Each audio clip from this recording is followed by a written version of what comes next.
प्रणाम। आज हम एक नए टॉपिक पर चर्चा करेंगे जिसका नाम है राजनीतिक समाजीकरण।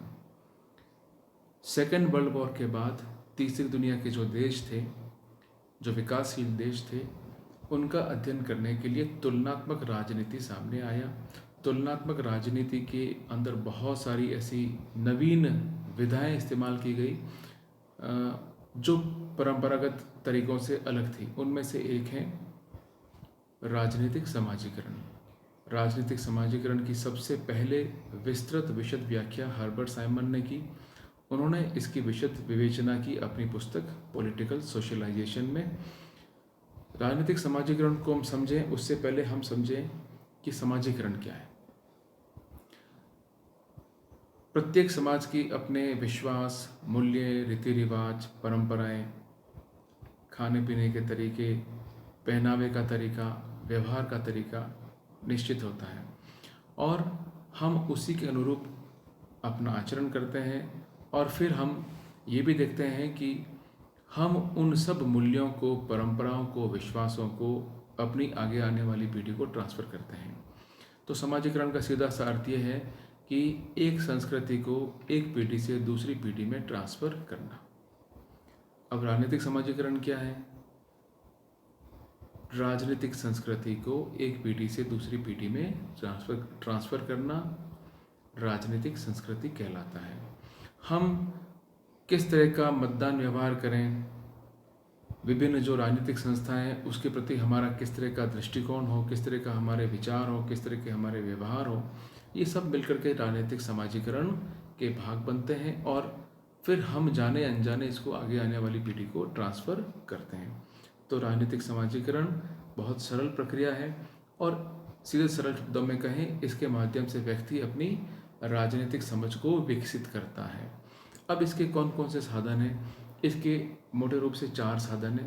पहला है परिवार, दूसरा शिक्षण संस्थाएं, तीसरा संचार के साधन और चौथा है आपके पॉलिटिकल पार्टीज, राजनीतिक दल। परिवार राजनीतिक संस्कृति का, राजनीतिक समाजीकरण का सबसे महत्वपूर्ण साधन है। परिवार में सबसे पहले व्यक्ति सीखता है, इसलिए परिवार को व्यक्ति की प्रथम पाठशाला कहा गया है।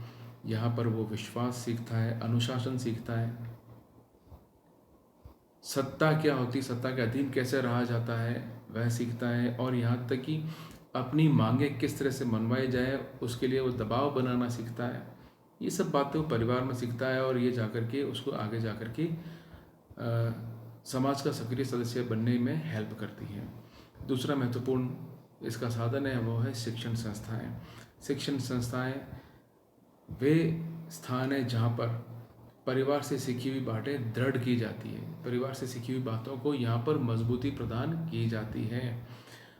सत्ता के दिन कैसे रहा जाए, अनुशासन में कैसे रहा जाए, विभिन्न लोकतांत्रिक प्रक्रियाएं, चुनाव कैसे दिया जाता है, मतगणना कैसे होती है, ये सब बातें भी वो कक्षा मॉनिटर के चुनाव के माध्यम से या छात्र संघ के चुनाव के माध्यम से सीखता है। वो यहाँ भी ये भी सीखता है कि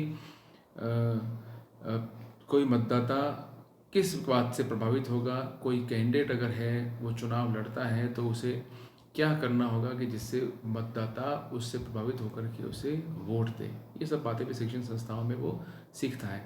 साथ ही वो ये भी देखता है कि जो शिक्षण संस्थाएं हैं वो कितना उसके व्यक्तित्व को आगे बढ़ाने में योगदान दे पा रही है, नहीं दे पा रही है। उसके लिए बहुत सारे कुछ फैक्टर्स हैं, जैसे कि पाठ्यक्रम क्या है आपका, आपके शिक्षकों का दृष्टिकोण क्या है, इन सब बातों का भी उस पर प्रभाव पड़ता है।